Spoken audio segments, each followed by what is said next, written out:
Hi hello my dear friends. జీవితంలో అనుకూల విషయాల కంటే ప్రతికూల విషయాలపైనే మనం ఎక్కువ దృష్టి పెట్టడం జరుగుతుంది. అవునా కదా? అలా దృష్టి పెట్టడం వల్ల ప్రయోజనం ఏమీ లేదు మై డియర్ ఫ్రెండ్స్. ఒక సమస్య వచ్చినప్పుడు దాన్ని ఎదుర్కోవడానికి ప్రతికూలత నుండి అనుకూలత వైపు మాత్రమే ఆలోచించడం జరుగుతుంది.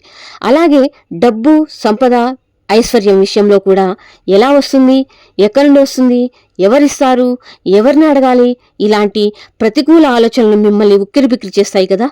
ఎందుకులా జరుగుతుంది? ఎప్పుడైతే మీరు మీ అనుభవాలను పరిగణలోకి తీసుకున్నప్పుడు ఎన్నోసార్లు ఆస్తులు మరియు డబ్బు విషయంలో ఇలాగే జరిగి ఉంటుంది. మిమ్మల్ని మీరు అనుకూలంగా ముందుగా మార్చుకోవడానికి ప్రయత్నించండి మై డియర్ ఫ్రెండ్స్. ఇక్కడ ఎంత పాజిటివ్గా ఆలోచిస్తే అంత మంచి రిజల్ట్ వస్తుంది. పరిస్థితులు వాటంతట అవే మారడం మీరే గమనిస్తారు.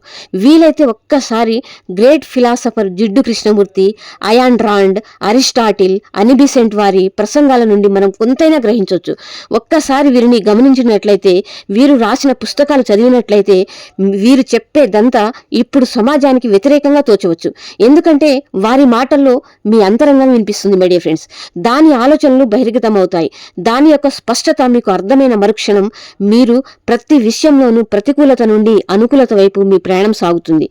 ఒక్కసారి వినే ప్రయత్నం చేయండి. మీరు ఉదయం నుంచి పడుకునే వరకు మీరు ఆలోచించే ఆలోచనలపైన దృష్టి పెట్టండి మై డియర్ ఫ్రెండ్స్. మీరు నెగటివ్గా ఆలోచిస్తున్నారా, పాజిటివ్గా ఆలోచిస్తున్నారా? మీ యొక్క ప్రతి సెంటెన్స్ని ఈ నెగిటివ్ థాట్ రాగానే దాన్ని వెంటనే పాజిటివ్గా మార్చడానికి ప్రయత్నించండి మై డియర్ ఫ్రెండ్స్. మీలో చాలా మార్పు వస్తుంది. మీ జీవితంలో చాలా చాలా కష్టంగా సాగుతున్న మీ జీవితం చాలా ఈజీగా సాగడం జరుగుతుంది. అర్థం చేసుకోండి. Ask, believe, receive. నమ్మండి. దీని వెనకాల చాలా పెద్ద సైన్స్ ఉంది మై డియర్ ఫ్రెండ్స్. మీరు ఎంత పాజిటివ్గా ఆలోచిస్తే మీ యొక్క జీవితం అంత పాజిటివ్గా మారుతుంది.